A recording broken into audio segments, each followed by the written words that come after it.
వంట నూనెల ధరల నియంత్రణకు చేపట్టిన చర్యలు మూనాల ముచ్చటగా మారాయి.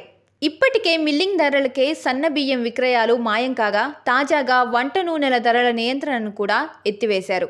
వంట నూనెల ప్యాకింగ్ యూనిట్లు హోల్సేల్ వ్యాపారులను ఒప్పించి తగ్గింపు ధరలకు చేపట్టిన విక్రయాలు ఎక్కడా కనిపించడం లేదు.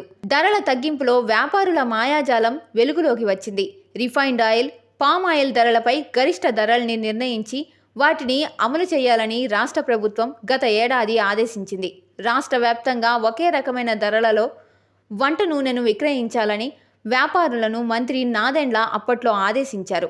శ్రీకాకుళం నుంచి చిత్తూరు వరకు ఒకే రకమైన ధరల్ని అమలు చేస్తున్నామని పౌర సరఫరాల శాఖ మంత్రి నాదెండ్ల అప్పట్లో చెప్పారు.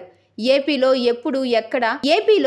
ఇప్పుడు ఎక్కడా ఆ ధరలతో విక్రయాలు జరగడం లేదు. వంట నూనెల అమ్మకంలో వ్యత్యాసం లేకుండా ఒకే ధరలకు అమ్మకం జరపాలని సివిల్ సప్లైసెస్ శాఖ ఆదేశించింది. వంట నూనెల సప్లయర్స్, డిస్ట్రిబ్యూటర్లు, ఛాంబర్ ఆఫ్ కామర్స్ ప్రతినిధులు, వర్తకులతో సమావేశాన్ని ఏర్పాటు చేసి ప్రతి రేషన్ కార్డుపై రిఫైన్డ్ ఆయిల్ను గరిష్టంగా 124 రూపాయలకు, పామాయిల్ను 110 రూపాయలకు విక్రయించాలని నిర్ణయించారు. రాష్ట్రంలోని 1,49,00,000 కుటుంబాలకు రేషన్ కార్డు సదుపాయం ఉండడంతో దీనిపై పెద్ద ఎత్తున ప్రచారం కూడా చేసుకున్నారు. రాష్ట్రంలోని 1,49,00,000 కుటుంబాలకు రేషన్ కార్డుల సదుపాయం ఉండడంతో వారికి సబ్సిడీ ధరలపై వంట నూనె అందుతుందని చెప్పారు. రేషన్ కార్డు లేని కుటుంబాలకు సబ్సిడీ ధరలతో నూనెలు విక్రయించాలని మాల్స్ను ఆదేశించారు.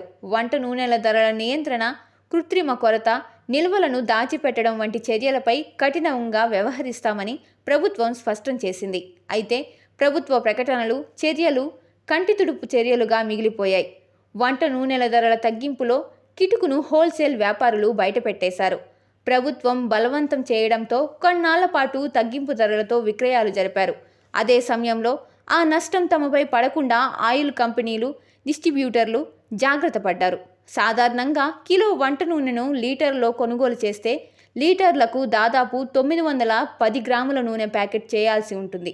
ధరల ప్యాకింగ్లో దాని బరువు 860 గ్రాములకు తగ్గించేశారు. వంట నూనెల్ని లీటర్ ప్యాకెట్లలో పామాయిల్ను 860, 870 గ్రాములకు పరిమితం చేసి విక్రయించారు.